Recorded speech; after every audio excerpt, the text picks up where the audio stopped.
welcome to my vlog. For today's video, ipapakita ko po sa inyo or bibigyan ko po kayo ng panibagong tip tungkol sa electric pan kung paano linisin. Kasi usually nakikita po natin kung paano maglinis ay pagpag lang po ng walis. Ganon lang, punas-punas lang dito. So, bibigyan ko kayo ng ibang idea kung paano maglinis ng electric pan. So, may dalawang electric pan tayo dito. Tingnan nyo mga kabornat, yung electric pan namin ay sobrang dumi na.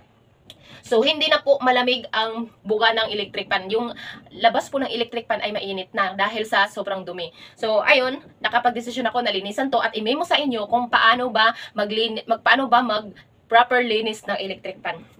So, bago po ang lahat mga kabornat, huwag niyo pong kalimutan na i-subscribe ang aking YouTube channel, Bornat Vlog. Paki-like and share na po sa aking mga video. And don't forget to hit the bell para po updated kayo palagi sa aking mga video. So, itong electric pan, may stand pan tayo. Tapos, meron din tayong hanging pan. So, basta hanging pan tawag niya, kaya nakasabit sa taas. So, dito muna tayo sa isa. Ang gagawin natin mga kabornat is i-open natin to, iangat natin tong lock niya para matanggal po siya. Ayan. Dahan-dahan lang po natin to mga kabornat to para hindi masira. Tanggalin natin yung sa ibabaw, yung takip niya. Tingnan mo mga kabornat, marami ng mga nakasabit na, yan, mga buhok-buhok. Tapos, ito pong lock niya, tatanggalin po natin tong lock. Ayan. Pagkatapos niyan, ito naman, ipupush lang natin yan para lalabas ito. So, ayan. Ayan, tanggal na. Tapos, may panibagong ulit na lock para dito sa isa. Tatanggalin ulit natin itong lock na to.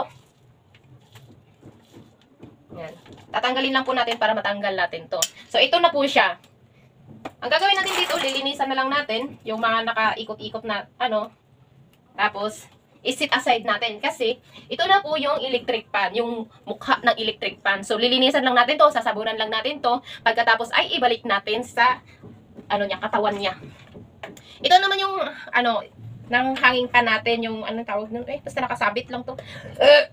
Tanggalin natin sa baba kasi nandito sa baba yung lock niya. Tapos yung gilid-gilid kasi hindi siya kagaya nung isang electric pan na may lock. Na kailangan ito parang nakadikit. Kaya, ayan, tatanggalin lang natin siya kasi parang nakadikit lang siya. Sit aside natin. Tingnan nyo guys, ang linis ko.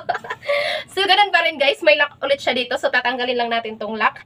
May nakalagay dito sa instruction naman dito kung, sige, ayun, tatanggalin natin guys. Ay, parang bagay. Hindi ko kayo, sobrang dikit niya. So, ito, ayun, ang lulos sa kamay ko. Ayan, nakalagay naman dito kung saan lulos para saan yung plastic sa dikit. Kaya, tatanggalin natin, yung niya. Ito, yung isa ulit din na puti. Ito, sige. Parang higit.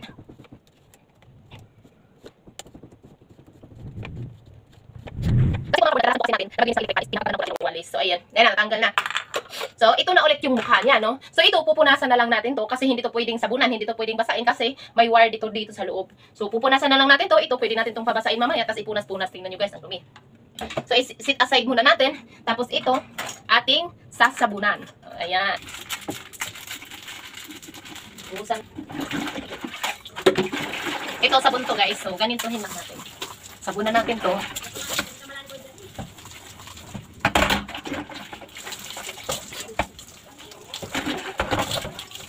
Para malinis talaga siya. Yan. Sit aside.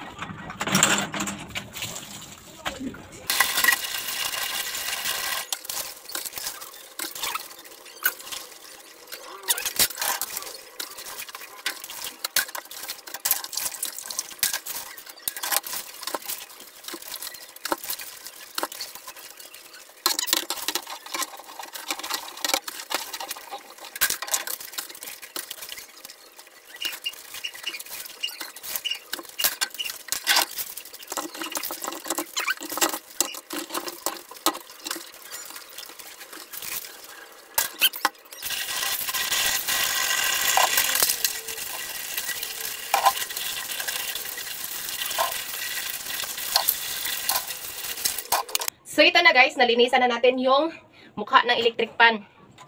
Ang susunod natin gawin, punasan natin. Kailangan patuyuin muna natin to bago natin ibalik para hindi madaling dumikit ang mga dumi. Kasi pag basa kasi siya, hindi mo siya pupunasan. Pag ikot niyan, yung mga dumi na lumilipad, hihigupin niya agad. Hihigupin niya agad, tapos didikit agad dito sa katawan, sa mukha. Kailangan yan, punasan muna natin to siya, patuyuin. Yan. Para hindi siya madaling kakapitan ng dumi. Wala lang ako. Pabas ko, malipit ng dumi.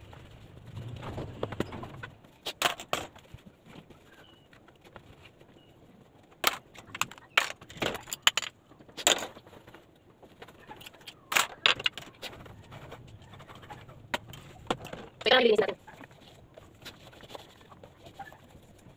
Ito ako sa akin guys. Simulan naman ako sa mga guys. Ibili ko ito.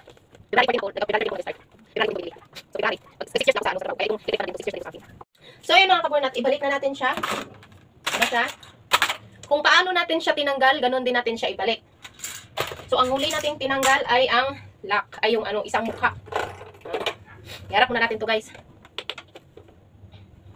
Ayaw marap. Kilit sa mundo. Ayaw marap.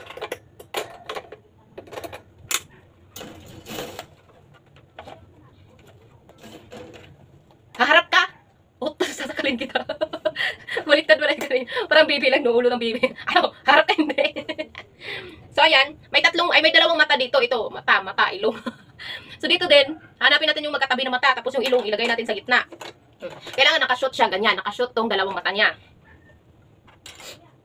Sunod, ito, ilak mo lang ulit ito, higpitan mo lang. Kailangan mo lang itong higpitan mga kabonat para pag ikot niya, hindi titilapon. Yan, ganyan na siya. Hindi na siya malalaglag kasi nakalak mo siya. Ang sunod natin na ilagay, ang kanyang, butterfly. Kasi, yung ano niya, butas niya, may guhit, ayun, design. Ganun din yung, niya. Kailangan, ipag-shoot lang natin yan, kung ano ang hitsura niya. O, ganyan lang. Tapos, ilak natin, ulit, dito, lock. Ilak natin yung, niya, sa mukhaan niya. Higpitan nyo lang din to guys, para hindi matanggal. Kasi pag hindi to siya nahigpitan, pag ikot nito, pag under mo nito, pag ikot nito, titilapon to kapag hindi to mahigpit. So, ayan At last, syempre, kung saan yung yung logo niya, doon mo din ilagay. Kailangan yung logo niya nakatayo din. Kasi mahirap naman yan basahin guys.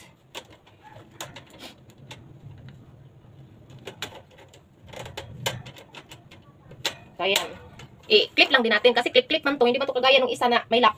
Ito clip lang. So kailangan kumbaga ito yung lock niya, itong itim na bilog, ito yung lock niya. Kaya kailangan ito kakapit to doon sa kabilang mukha, pisngi para yan. Finish. Tapos yung isa na naman bago natin paandarin. So ito na naman guys. Ito may may nakalagay ng plastic dito. Kasi maluwag na yung niya.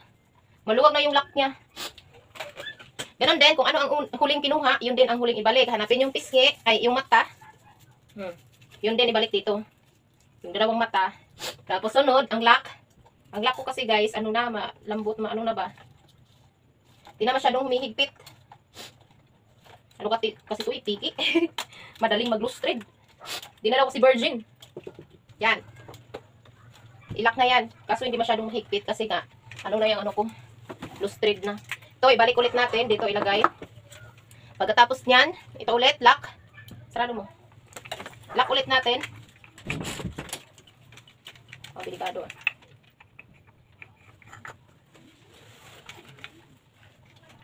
Tapos, ito yung sinabi ko sa'yo na magkaiba sila ng lock. Kasi yung isa kanina, ididikit lang, ididiin lang. Ito may lock talaga siya.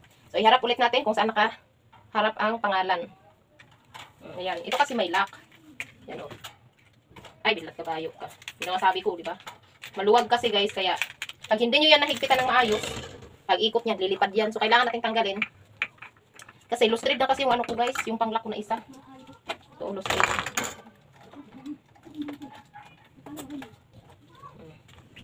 Kasi balik natin to.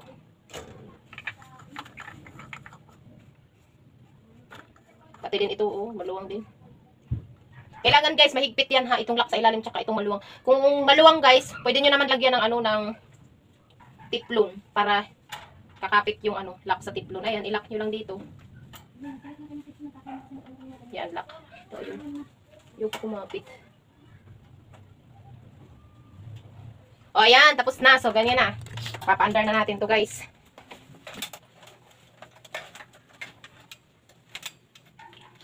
So, ayan. Di ba? Ang sarap ng hangin, ang lamig, para siyang air cooler. Ganito talaga pag bagong linis ang iyong electric fan. Ang buka ng electric fan, ang sobrang lamig, parang air cooler, parang air cooler siya mga kabornat. So, malakas na yung hangin niya dahil malinis na siya. So, yung isa, sabit ulit natin doon.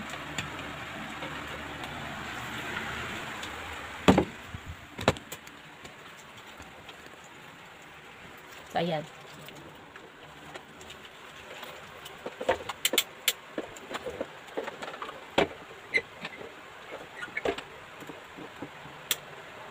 Yan, dyan kasi yan sa ibabaw. So, ayan, paanda rin natin, guys. Ah, ang sarap! Ang lamig! So, para siyang, ano, para siyang may yelo. Ganun talaga mga kabornat kapag ang electric pan mo ay bagong linis ko. Ang buga din ng electric pan niya, sobrang lamig na para bang may para bang cooler siya na electric pan. So, kung hindi kasi siya malinis, ang buga niya parang impyerno.